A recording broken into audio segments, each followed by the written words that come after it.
Hello' friends, এই ভিডিঅ'টোত আপোনালোকে দেখিবলৈ পাব অসমৰ কোন কবিক কি উপাধি দিয়া হৈছে তাৰ ওপৰত সম্পূৰ্ণ এটা ভিডিঅ'।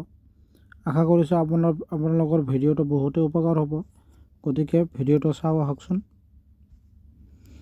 দিয়া আছে, শংকৰদেৱক মহাপুৰুষ বা জগতগুৰু হিচাপে জনা যায়। মাধৱদেৱক আমি বোপাৰ বুলি জানো, সকলোৱে চিনি পাওঁ। জ্যোতিপ্ৰসাদ আগৰৱালাক ৰূপ কোঁৱৰ বুলি কওঁ। বিষ্ণুপ্ৰসাদ ৰাভাক আমি কি বুলি কওঁ? কলাগুৰু। অম্বিকাগিৰি ৰায়চৌধুৰীক অসম কেশৰী। তৰুণৰাম ফুকনক দেশভক্ত।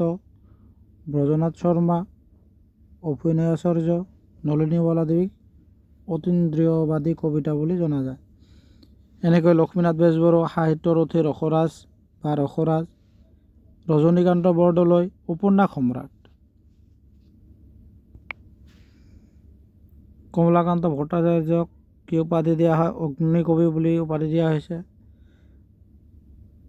অম্বেশ্বৰ চেতিয়া ফুকনক কবিতা কোঁৱৰ বুলি উপাধি দিয়া হৈছে। ঠিক তেনেকৈ নবীন চন্দ্ৰ বৰদলৈ কি কৰ্মবীৰ কবি বুলি কোৱা হয়। বিক্ৰম সিং এনক কি হয়? গণশিল্পী বুলি কোৱা হয়। পাৰ্বতী প্ৰসাদ বৰুৱা গীতি কবি বুলি কোৱা হয়। দেৱেশ্বৰ শৰ্মাক জননায়ক বুলি কোৱা হয়। মফিজুদ্দিন আহমেদ হাজৰিকাক গ্যাল মালিনী কবি বুলি কোৱা হয়। হেমচন্দ্ৰ বৰুৱাক ত্যাগবীৰ বুলি কোৱা হয়। লক্ষ্মীধৰ শৰ্মাক কি বুলি কোৱা হয়? দেশ প্ৰাণ বুলি কোৱা হয়।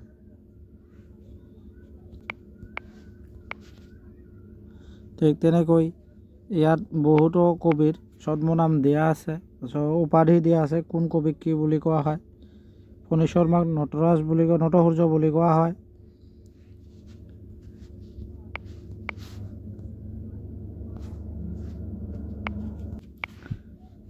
হীৰেন ভট্টাচাৰ্যক প্ৰেম আৰু ৰদালিৰ কবি বুলি কোৱা হয়।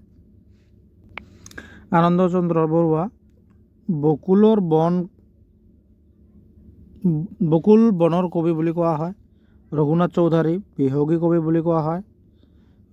যতীন্দ্ৰনাথ দুৱৰাক বনফুলৰ কবি বুলি কোৱা হয়।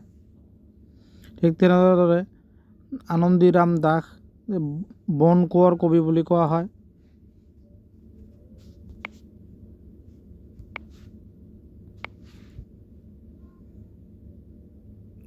নীলমণি ফুকন বাগ্মীবৰ বা ককা বুলি কোৱা হয়। কনকলতা বীৰবালা বুলি কোৱা হয়।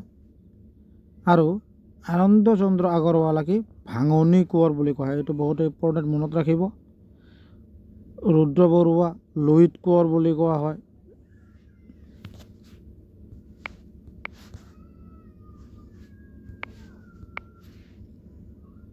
ঠিক তেনেকৈ অমিয় কুমাৰ দাস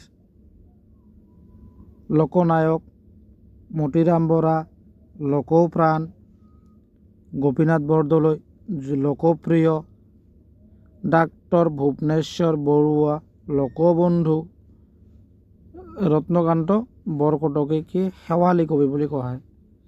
আশা কৰিছোঁ আপোনালোকৰ ভিডিঅ'টো ভাল লাগিছে বা ভাল লাগিব। আপোনালোকে মনত ৰাখিব। আগলৈ লগ পাম নেক্সট ভিডিঅ'ত। আজিৰ কাৰণে আছিল এইখিনিয়ে। ধন্যবাদ।